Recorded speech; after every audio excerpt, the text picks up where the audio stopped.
Herzlich willkommen zu diesem neuen Video. Wir haben den Inkognito-Modus auf unserem Auto aufgegeben, Sticker draufgeklebt und sind ab jetzt für euch überall zu erkennen. Falls ihr also mal an uns vorbeifahrt, sagt doch gerne Hallo. Das letzte Video endete mit einem ganz schönen Cliffhanger und den wollen wir jetzt einmal auflösen. Seht selbst.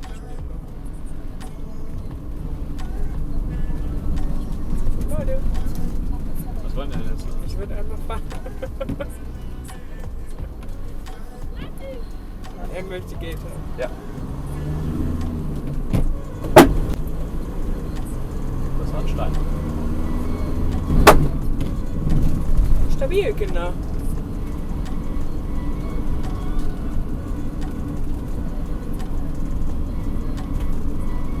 Das war die erste schlechte Erfahrung, würde ich sagen. Ja. Leider herrscht in Marokko ziemlich viel Armut und dementsprechend betteln auch viele Kinder. Und in diesem Fall werfen sie auch Steine, wenn sie nichts bekommen. Wir sind hier etwas unterhalb von Oualidia und standen jetzt hier 2 oder 3 Tage auf einem unfassbar schönen Stellplatz. Es war eine unglaubliche Ruhe, es war für marokkanische Verhältnisse ziemlich sauber tatsächlich. Und ja, wir haben es einfach geliebt, das Internet war gut zum Arbeiten. Und jetzt schauen wir uns die Stadt so ein bisschen an. Hier ist eine ganz schöne Bucht und hier gibt es einfach traumhaft schöne Strände. Und laufen jetzt hier mal ein bisschen durch.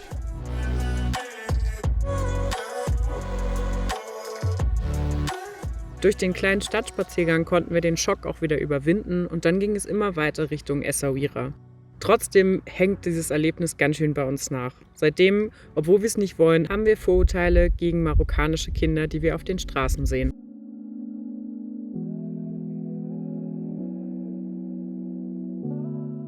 Essaouira begrüßte uns mit einer Menge Möwen und sehr penetranten Fischgeruch.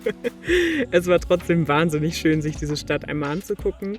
Fisch zu kaufen haben wir uns allerdings nicht getraut. Irgendwie kennen wir uns da zu wenig aus und ja, wir wussten auch nicht, wie lange liegt dieser Fisch da schon. In dem Fall konnten wir aber die tollen blauen Boote, die man aus der Stadt auch kennt, einmal besichtigen. Anton hat viele schöne Fotos gemacht und wir lernten noch einen kleinen Straßenhund kennen, mit dem Monty mal wieder seine Leckerlis teilen musste. Auf dem Weg in die Medina wurden wir von diesen Straßenmusikanten überrascht und lauschten der wunderschönen Musik für ein paar Minuten. Weiter ging es ins Getümmel, immer schön schauen, ob man noch was mitnehmen könnte. In dem Fall konnte ich Anton zum Glück überreden, es nicht zu tun. Und dann standen wir auch schon auf der Stadtmauer. Monty wollte sich das Ganze auch mal eben anschauen und zack, war er auch schon oben.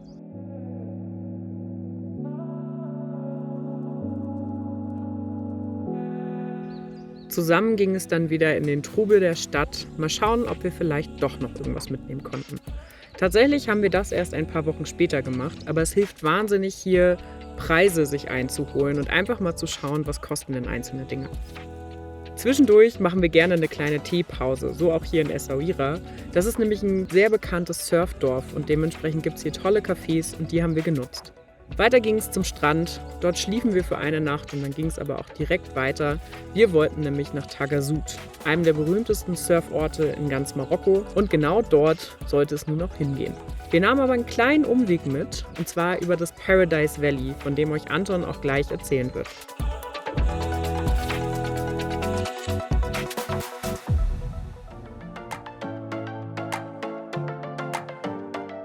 Bonjour und Salam alaikum. Wir sind hier im Paradise Valley. Das ist, wie der Name schon sagt, ein paradiesisches Tal. Also stehen super viele Palmen.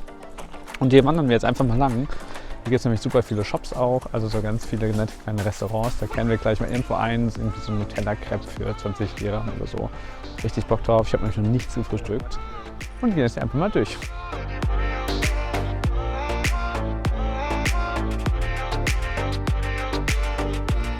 Wart ihr eigentlich schon mal in Afrika unterwegs? Für uns ist es das erste Mal und uns würde sehr interessieren, was ihr vielleicht in Marokko oder anderen Ländern dieses Kontinents schon entdecken konntet. Schreibt es uns gerne mal in die Kommentare. Wir haben unsere erste Sackgasse gefunden und grundlegend ist es super schön hier. Aber auf den ganzen Bildern, wenn man so googelt, dann ist das Wasser immer so krass türkis und voll schön und sommerlich und Anton hat es eben ganz gut auf den Punkt gebracht. Es fehlt irgendwie der Kontrast. Es ist alles braun und grün. Das ist kein Problem, es ist trotzdem schön. Es ist trotzdem super schön. Es erinnert uns so ein bisschen tatsächlich an unsere erste Wanderung in Marokko. Ich glaube am 2. Tag. Wir verlinken euch das hier oben nochmal, das Video. Es ist ähnlich auch wieder hier, direkt am Flusslauf quasi die ganze Zeit immer irgendwelche Buden, die dir für relativ günstige Preise Essen und Trinken verkaufen. Und es ist eigentlich richtig geil, weil eigentlich will ich hier gar nicht mehr groß wandern, sondern mich einfach hier reinsetzen und, weiß ich nicht. Wenn wir noch 3 Sackgassen finden, könnte das passieren. Gucken, wie das Wasser hier den Fluss runterläuft oder so. Ja, wenn das Wasser ein bisschen blauer wäre, wäre irgendwie noch cool. Ja, wäre langweilig. Ist schon okay, so wie es ist. Wir wollen nicht zu negativ sein. So, wir gehen weiter.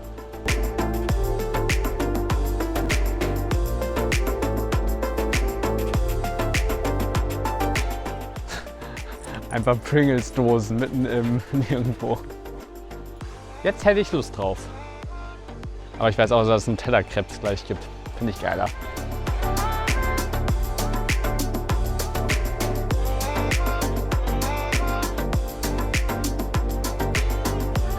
Habt ihr eigentlich schon meine ultra geilen Socken gesehen? Da ist einfach ein Monty drauf. Ich feier's hardcore.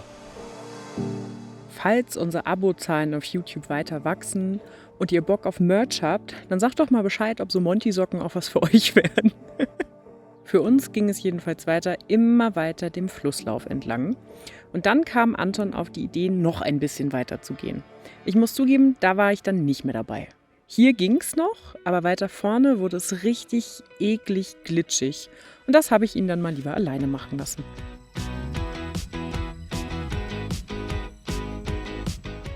Anton schaut gerade, wie er da hinten noch weiterlaufen kann. Monty findet so mittelmäßig, dass er nicht mit kann. Aber es ist super glatt hier auf diesen Stein. Wir haben gerade festgestellt, dass er es auch nicht so toll findet. Und deswegen schauen wir mal, was Anton jetzt macht. Aber er kommt auch schon wieder zurück. Ja, ich wollte tatsächlich jetzt weitergehen. Geht aber nicht, weil... Also es ginge schon, aber es ist dann doch sehr eng an der einen Seite. Und man hätte sich ein bisschen lang dingseln müssen, hangeln. Und es war super glatt, der Stein. Und ich habe mein neues Handy in der Tasche und das... will ich nicht jetzt schon verlieren. Also von daher bin ich wieder zurück und wir suchen uns jetzt einen anderen Weg.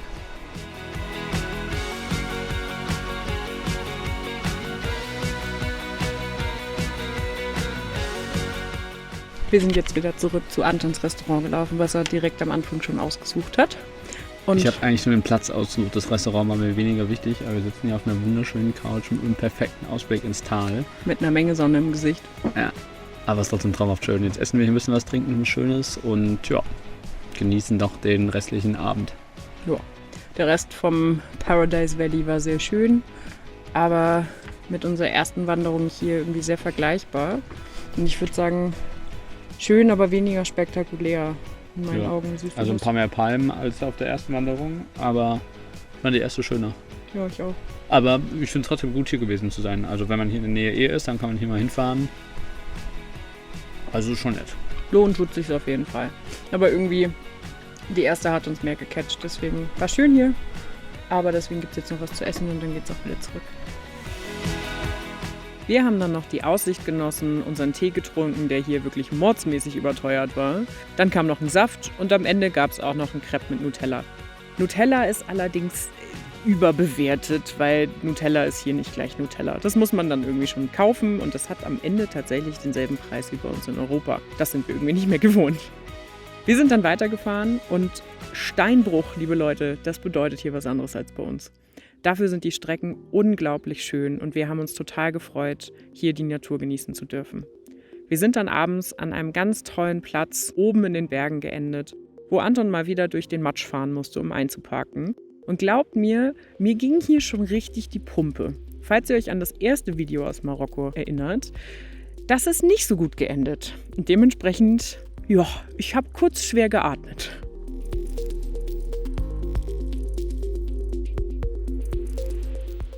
Ich habe gerade kurz das letzte Spanien-Video zu Ende geschnitten.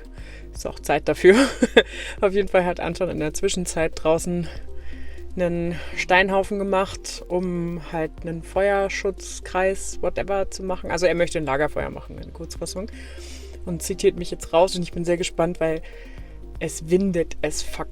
Ich würde jetzt kein Feuer machen, aber ich bin mal gespannt, was er da fabriziert hat als alter Feuerwehrmann. Mal schauen.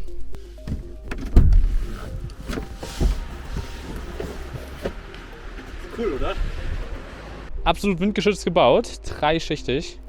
Und vor allem hast du jetzt hier ganz viel Zeug drin. Da kann gar keine Funken mal rauskommen. Das ist nicht geil. Und guckst du bitte mal da drüben, das haben nämlich andere Heinis gemacht. Das ist ja nichts. Also es sind ja einfach mal 3 kleine Kieselsteine drumherum gelegt. So, das ist eine Feuerstelle. Ist das nicht geil? Ich bin hart glücklich. Vor allem auch, wie ich die Löcher irgendwie teilweise zugemacht habe und teilweise aber auch ganz bewusst an manchen Stellen offen gelassen habe, dass der Wind eben richtig schön das auffachen kann. Gerade unten, oben habe ich so zugemacht. Und siehst du hier, das ist ein einziger Stein. Der stand bis zur Hälfte sieht man das? Guck hier. Bis zur Hälfte war der drin. Habe ich rausgeholt.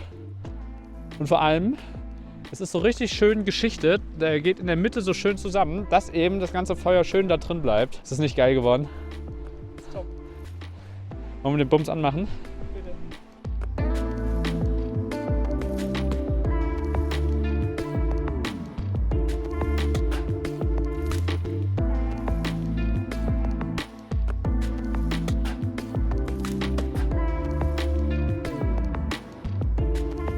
Wir haben gerade aufgeräumt und fahren jetzt in die Richtung von Tagasud und lassen uns heute mal ein bisschen entspannter angehen. Wir müssen die Wäsche machen, wir können Wasser auffüllen, wir müssen Wasser kaufen, Trinkwasser kaufen und wollen jetzt tatsächlich aber erstmal frühstücken gehen. Haben da irgendwie richtig Bock drauf. Vielleicht auf ein paar Crepes oder so, mal gucken, was es gibt. Und fahren jetzt erstmal los.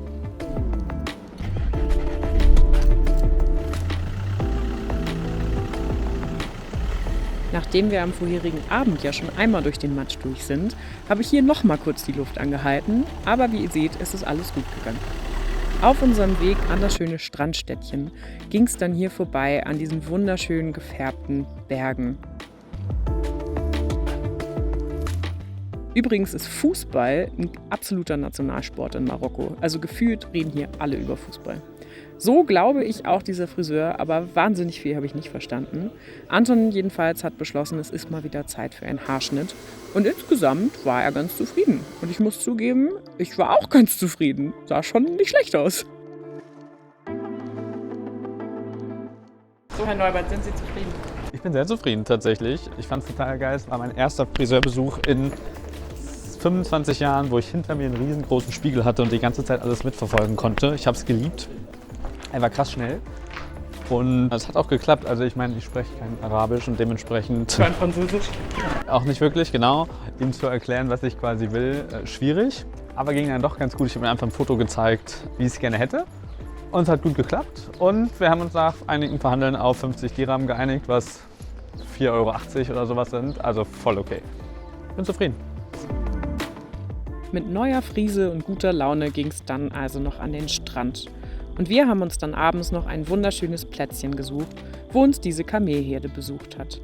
Hier haben wir auch Golo und Eilina getroffen, mit denen wir das nächste Mal surfen gehen. Schaltet dazu gerne wieder ein, auch wenn ihr mehr von der kleinen Aida sehen wollt. Vielen Dank, dass ihr wieder dabei wart und bis zum nächsten Mal.